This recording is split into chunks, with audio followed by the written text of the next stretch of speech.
First story. OP's younger daughter cut ties with her sister after she hooked up with her ex-boyfriend, and OP accepted them. Now both sisters are pregnant, and the younger daughter demands OP cut ties with her sister and her baby. Otherwise, she will go NC. OP is devastated and doesn't know what to do.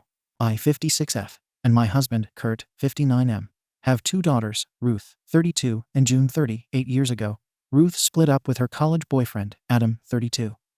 They'd been together since she was 20 or 21, and it was as serious as a college relationship could be. About 5 years ago, June announced that she reconnected with Adam at some alumni get-togethers. They'd all gone to the same university, and that they were now dating. Of course, Kurt and I were shocked. She would do this despite her sister's history with him. But she insisted that they were in love, and she couldn't help that, and that Ruth and Adam hadn't been together in years, so she hadn't done anything wrong. Ruth was understandably enraged over it. She said she was done with June and would never see her again. This broke me.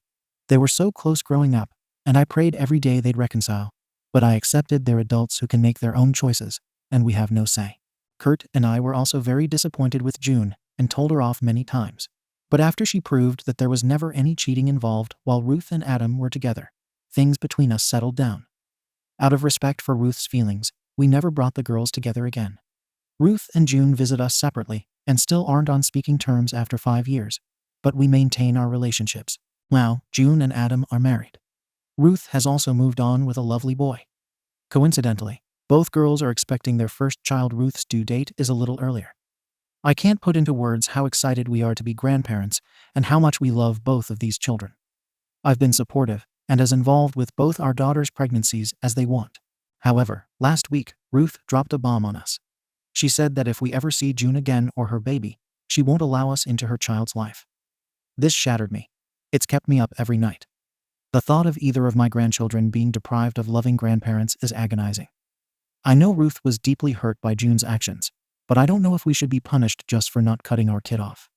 How can any parent even consider disowning a child? We begged her to reconsider and said our love for them both isn't conditional, and we can't just stop loving one, but she's adamant. I don't want to accept Ruth's terms, as it seems like no matter what we decide, we're going to lose a daughter and grandchild. So I'd rather it not happen because we outright chose it. But I also don't want Ruth to believe we'd just drop her in favor of June, because again, the thought crushes me. WIBTA if I don't comply with Ruth's ultimatum. AITA, thank you to everyone for sympathizing with this situation. I wish I could say it's helped me feel better, but right now, it feels like nothing ever will. One of my babies hates the other. It broke me, but I accepted it. Now I'm faced with losing one of them, no matter what. There are almost too many comments to respond to individually. So I just want to answer some of the most common questions here. Why did Ruth and Adam split up? Ruth left Adam because it just wasn't working. He was immature and said and did things that irritated her, mostly lots of minor things adding up. She said there was never any abuse or cheating, but it was the right decision for herself.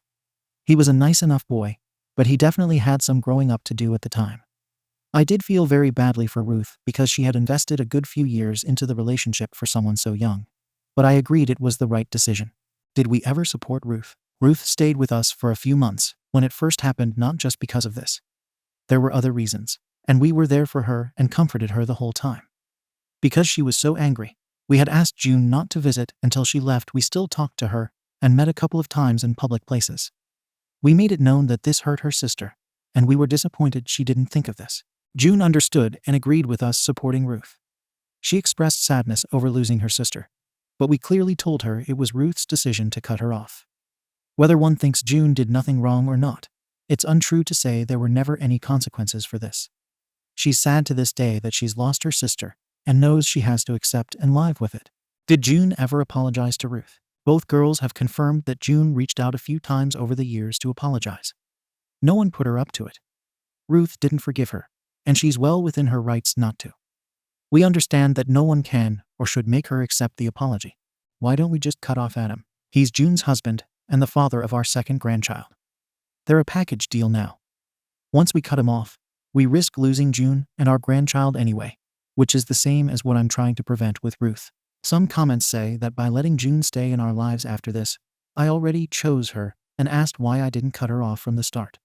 I'm baffled that anyone would suggest I could just disown a child so easily, like she was never ours. Not disowning June doesn't mean I chose to be her mother over Ruth's. I never abandoned Ruth and never will. Ruth has thanked us for our support in the past. She said she was fine with how we'd arranged things for the last 5 years. As long as she never had to see June, she was happy seeing us, and everything was normal between us. It's only now that she wants us to disown June. Some say she should have cut us off years ago for still loving June. She's said many times that her goal isn't to cut us off. She loves us and wants us to be involved with her child, but that she can't stand June or her baby getting the same love and care from us because she thinks she doesn't deserve it. I want to add that if Adam had ever abused or cheated on Ruth, we certainly would have gone NC, or at least LC with them. But that's not what happened, and both girls used to repeatedly tell us that what happened between them had nothing to do with us. So yes, I did keep my relationship with both daughters. I don't regret it because, as heartbreaking as this is, willingly cutting off either of them outside of the circumstances I mentioned is unfathomable to me or their father. Thank you again to everyone for their good wishes, and for suggesting family therapy. I will try and bring it up with Ruth and my husband. We suggested it when things initially happened, but dropped it when she said no. Update. Hello again. Thank you for all the support and advice on my first post. A lot's happened, so I think I should provide an update. We followed the advice and told Ruth that if she decided to go to NC, we would comply, but we could never willingly cut off either of them. We again begged her to reconsider and reiterated that we were willing to go do family therapy and that we would do all we could to keep her and June apart, anything to make it work. She said she still wasn't happy that June and her baby would stay in our lives, but she would think about it. Kurt and I also looked into opening an account for Ruth's child, but didn't go through with it yet in hopes that things could turn around. Days went by, and we didn't hear back from Ruth. It was agony. Then we get a call from June. She'd gotten wind of what was happening. She drove to Ruth's herself. No one put her up to this. She was just determined. She was prepared for Ruth to kick her out anyway. Once she was there, she apologized again and begged her not to do this. She said she could accept Ruth wanting nothing to do with her, but not punishing us because of it, especially since they both knew that cutting us off would cost her child-loving grandparents. Shockingly, Ruth didn't kick her out. She let her in, and they both had a long, tearful argument or fight. They even hugged a few times.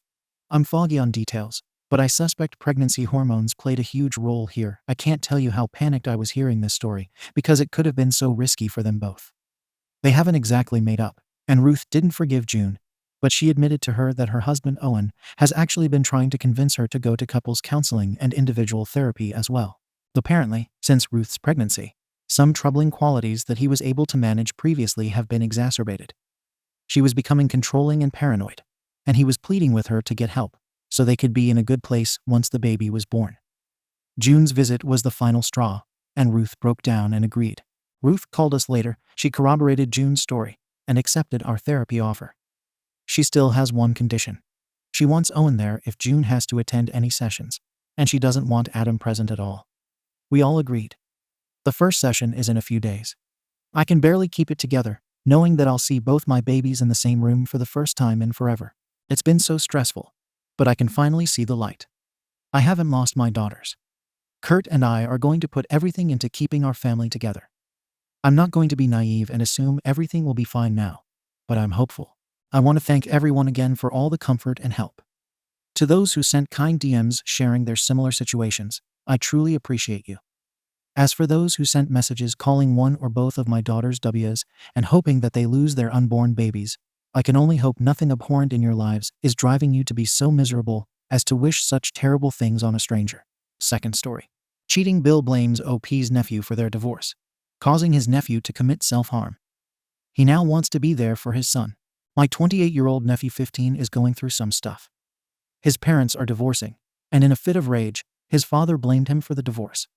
He isn't admitting it because he's in the "I'm too cool for emotions" phase, but he genuinely believes that their divorce is his fault. He makes a lot of self-depreciating comments and went from the most extroverted kid I know to someone who doesn't even speak when spoken to. I also have a niece 12, and while I'm sure it's hard for her as well, her father isn't blaming her for the divorce, and her mother, my sister, isn't using her as emotional support and burdening her with the details of their problems like they are with my nephew. Well, I guess I just got tired of everything and wanted to cheer my nephew up. Coincidentally, my friend who was gifted the tickets, but hates the sport, gave me exactly 2 tickets to the Blue Jays game for me and my boyfriend. But something came up for my boyfriend, so I decided to take my nephew instead.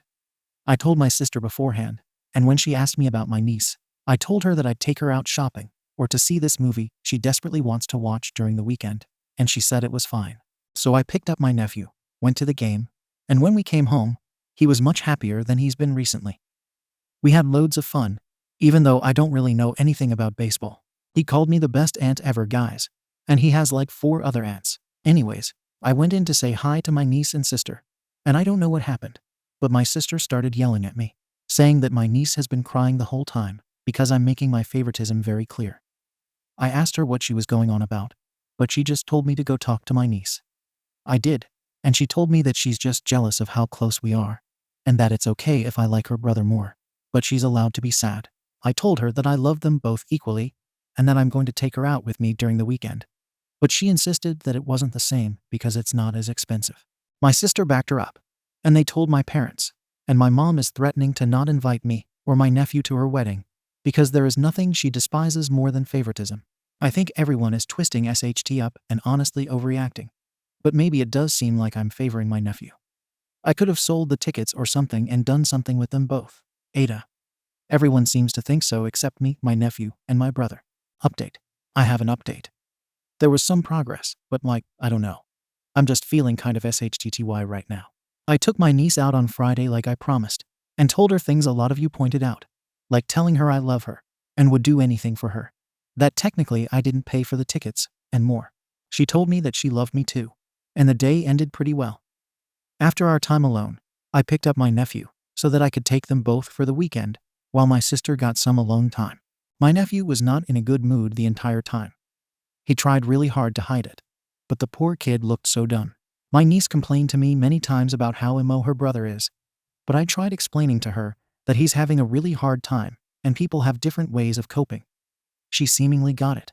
The weekend ended okay, and my sister was okay with me, but I got an official message from my mom saying that I'm disowned until further notice. It's just ridiculous to me, but my brother, who was also disowned because of ridiculous SHT, is fine, so I'm all good. But yeah, I went over a few times, and my nephew was just getting more distant as the days passed. My sister brushed it off because he's a big boy, and my niece needs more attention right now anyway. I'd leave their house every night frustrated because she wouldn't listen, no matter what I or my brother said. A few days ago, I was over again, and my niece and nephew got into a huge fight. She recorded him crying in his room and sent it to a few people, including a girl he likes. She also said some horrible things. I was horrified. But my sister rolled her eyes and said that they'd been fighting for days. I was completely over it though. I asked my sister if my nephew could stay with me for a bit so that she could relax and only have to take care of one kid. She agreed instantly, which was, I don't know, but whatever. I told my nephew, who was happy and so far so good.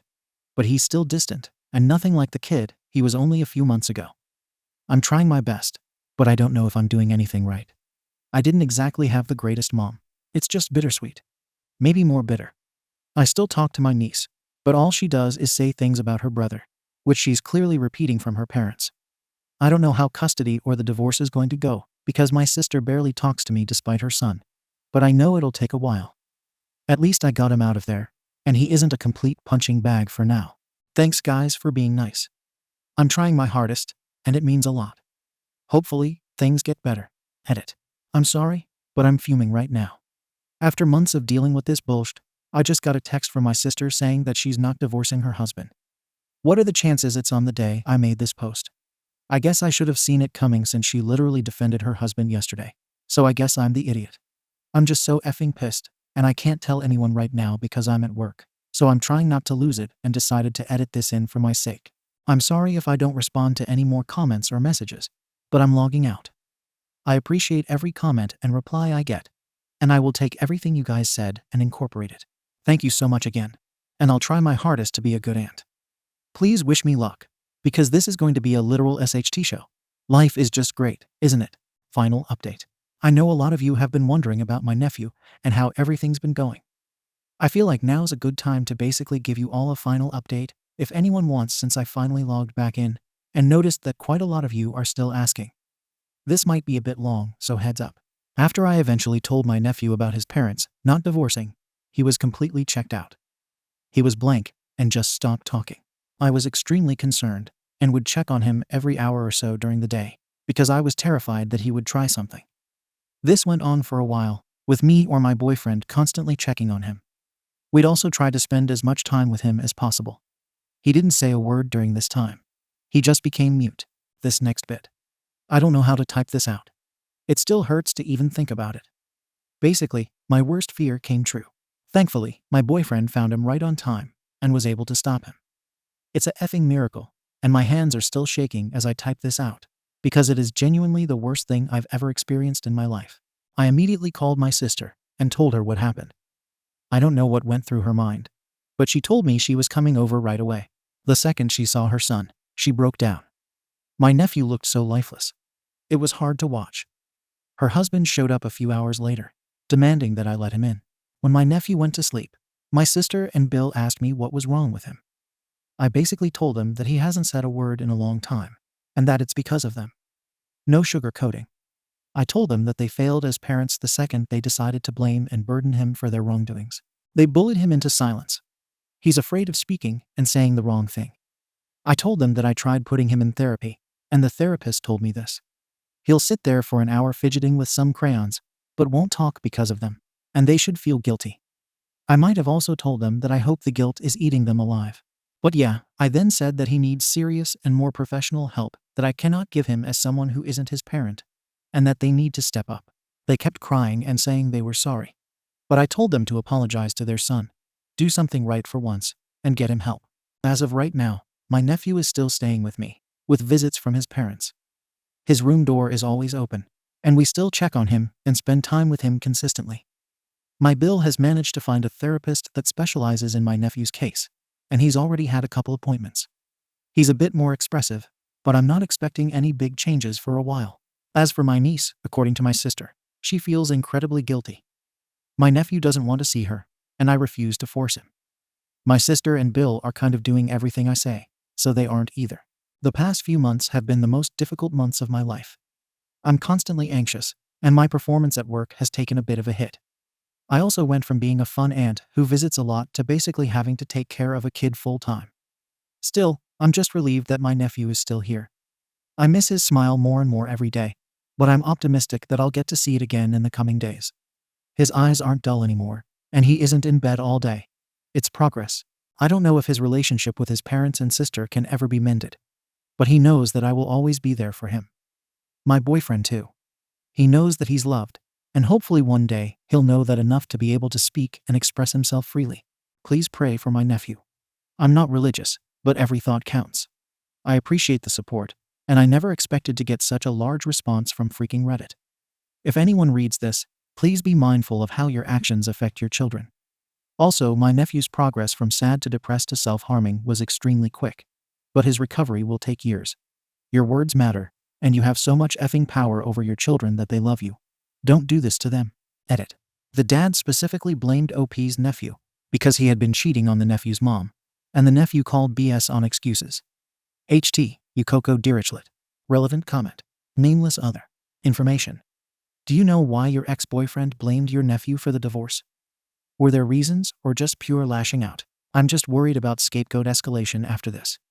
If I were you, I'd try to make sure there's no further retaliation against your nephew from either of his parents. OP's response. Dad was cheating. He tried to cover it up with a story, but his nephew pointed out the inconsistencies. Sorry for the short answer. I'm at work. Third story.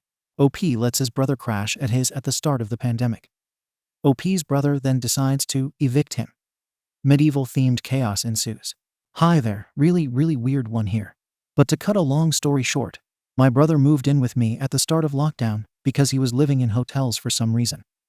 I recently found out this was because he owes around £260,000 in debts to a multitude of small businesses for various reasons. A lot of these cases have gone to the High Court, and he is being actively pursued by bailiffs. When he moved in, he was relatively normal but vague about why he was living in hotels, etc. Then, as lockdown went on, he started to get more and more obsessed with these freemen on the land common law types, which has led to some major disputes like saying he doesn't have to wear a mask because he's not a subject of the crown, but the Cromwellian Lord Protectorship, and trying to annex land from the fields behind our house, because apparently you can claim land by throwing a hatchet at four corners. Well, recently, the bailiffs somehow caught up with him, and they were pretty nice lads. He explained everything to me, but after he said he wouldn't pay, Even if he had all the money in cash, they took his car. Ever since this, my brother has been furious with me, so we started avoiding each other around the house. This weekend, I went away for a mini break on the coast and came back to find all the locks had been changed and the windows boarded up. Garden furniture is nowhere to be seen. Rang my brother, who basically explained that as the house was unclaimed, he'd made a de facto eviction of me from the house, making him its sole owner, and if I attempted to make entry, he'd have every right to kill me under the provision that an Englishman's home is his castle. I'm staying with my parents, which isn't ideal as they should be shielding me, and I went on the mini break. But when I contacted the police, I was told that as a tenant, he has every right to change the locks. Dead confused. Any help is very much appreciated. TLDR. Brother is a common law nutjob and is evicting me from my own house, and the police won't help. Any advice is much appreciated. Edit. BTW in England. I'm also very scared that if more bailiffs come to the house, they'll seize my stuff, thinking it's his. Update. I just woke up to find something like 60 messages in my inbox. But wow, thanks for all the help, guys. You've all been amazing, and an especially huge shout out to P. Flurclerk. You deserve that gold, mate. Anyway, quick update. I'm speaking with solicitors about what I can do now and how we can get rid of him. Rang 101, and the police aren't exactly helping. They dragged their feet and said I'd need to go to court, etc. But yeah, solicitors have told me that this won't be too hard, and he should be out ASAP. Once again, thanks for all the help. Final update. Hello everyone. For those of you who have been following my little saga, I have some great news. Back in the house and otherwise, everything's still here. I spent the whole day making sure, and nothing's been trashed. But there's tons of Domino's boxes in the kitchen. Apparently, he'd contacted the bank trying to access my accounts and spunked any money he had left on pizzas in celebration. So he is now both homeless and has no money. So I spoke with a solicitor who's my dad's, and he basically picked apart literally every bit of this common law bullshit, and we called the police. Again, I got stonewalled with a tenants can change the locks, you need an eviction order. The solicitor explained the situation about how he was a guest and evicted me. The response back was literally, I'm afraid there's nothing we can do. You need to take this up with the housing authority because it's a civil matter, not a criminal one. Well, the solicitor basically said the police aren't going to help us, so we can either go for a court order or try and get bailiffs now. I went for the second, as I needed him out ASAP, and they said this would be very easy. So bailiffs turn up with a locksmith. I don't exactly know what happened as me and the solicitor were waiting around the corner, but I do know the police were called and he got carted away. I assumed that'd be the end of it, but he's been contacting my parents, saying he's the rightful owner of the house now and that he just needed some time to get back on his feet. Well, they've basically disowned him as of this, so it looks like he's kind of effed himself. And I assume the police let him back on the streets, so I'm going to have to be wary, but I just hope he sods off. Honestly, a huge thank you to everyone for all their kind words. You've all been so amazingly helpful, and what was quite possibly the scariest time of my life has now turned into a funny story I can tell my future kids. Anyway, yeah, thanks again. Thank you for watching the video. If you are interested in listening to these kinds of stories, we've got more in store for you. Simply subscribe to our channel, hit the like button, and share it with your friends.